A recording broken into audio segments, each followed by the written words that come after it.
நான் வாலிப வயசில் இருக்கிறப்போ ஒரு சில காரியங்களை எனக்கு சொல்லி கொடுத்தாங்க. அதை நான் உங்களுக்கு சொல்கிறேன். உங்களுக்கு தகப்பன்மார்களுக்கு ரொம்ப யூஸ்ஃபுல்லாக இருக்கும். சரியா? குட் டச் அப்படின்னா என்ன அப்படின்னாக்கா, இங்கே இப்படி ஒரு சில பேர் தொடுவாங்க. இப்போ இந்த பிள்ளை என்ன பண்ணுது அப்படின்னாக்கா, இப்படி தம்ஸ் அப் கொடுக்குது. சரியா? அப்படின்னா என்ன அர்த்தம்? This is good touch. இது ஒன்றும் பிரச்சனை இல்லாத ஒரு தொடுதல். அடுத்தது என்னது? இப்படி தொடுறேன்.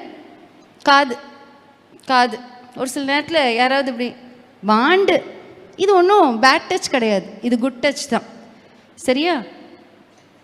Very good, very good. இது என்னது? Good touch. அப்படி எழுமி நில்லுமா.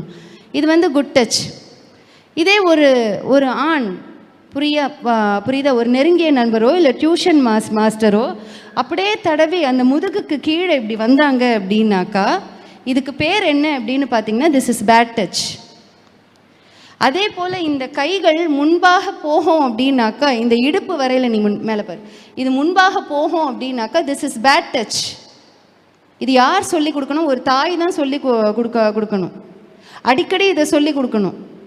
இல்லைன்னா நம்ம சொந்தங்கள்லே, புரியுதா, தாயினுடைய சகோதரனாக இருப்பாங்க, தாயினுடைய அண்ணனோ தாயினுடைய தம்பி, அதே போல் தகப்பனுடைய அண்ணன் தகப்பனுடைய தம்பி, நம்ம இவங்களெல்லாம் ரொம்ப க்ளோஸாக நினைப்போம். Yes, they are close to us. ஆனால் அவங்கள காட்டிலும் நம்ம பிள்ளை தான் நமக்கு க்ளோஸ்.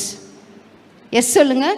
அவங்கள காட்டிலும் என் மக தான் எனக்கு ஃபஸ்ட்டு, என் மகன் தான் எனக்கு ஃபஸ்ட்டு. மெஜாரிட்டி பார்த்திங்கன்னா எங்கள் மூலமாக இந்த மாதிரி அப்யூசஸ் நடக்குது அப்படின்னாக்கா, நம்பகரமான ரிலேஷன்ஷிப்ஸ் மூலமாக தான் இந்த விதமான ரொம்ப அப்யூஸ் நடக்குது.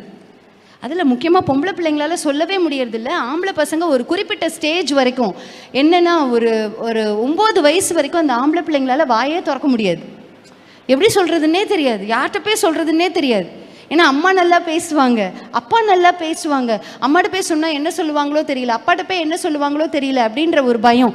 அதுபோல் இடுப்புக்கு கீழே முன்பக்கமாக இருந்தாலும் சரி, பின் பக்கமாக இருந்தாலும் சரி, எந்த ஒரு தொடுதலுமே பேட் டச். எந்த ஒரு தொடுதலுமே என்னது? Bad touch.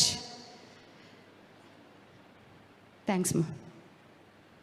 இது யார் சொல்லி தரணும்? ஒரு தாய். ஒரு தாயால் நல்லா திறம்பட தன்னுடைய பெண் பிள்ளைக்கு சொல்லித்தர முடியும், ஆண் பிள்ளைக்கும் சொல்லித்தர முடியும். ஆண் பிள்ளைக்கு தகப்பன் இந்த காரியங்களெல்லாம் சொல்லி கொடுக்கலாம். புரியுது? இப்படிலாம் பண்ணக்கூடாதுடா. யாராவது டியூஷன் மாஸ்டர்ஸ் இதுக்கு மேலே கையை வச்சாங்க அப்படின்னாக்கா கத்திரணும்.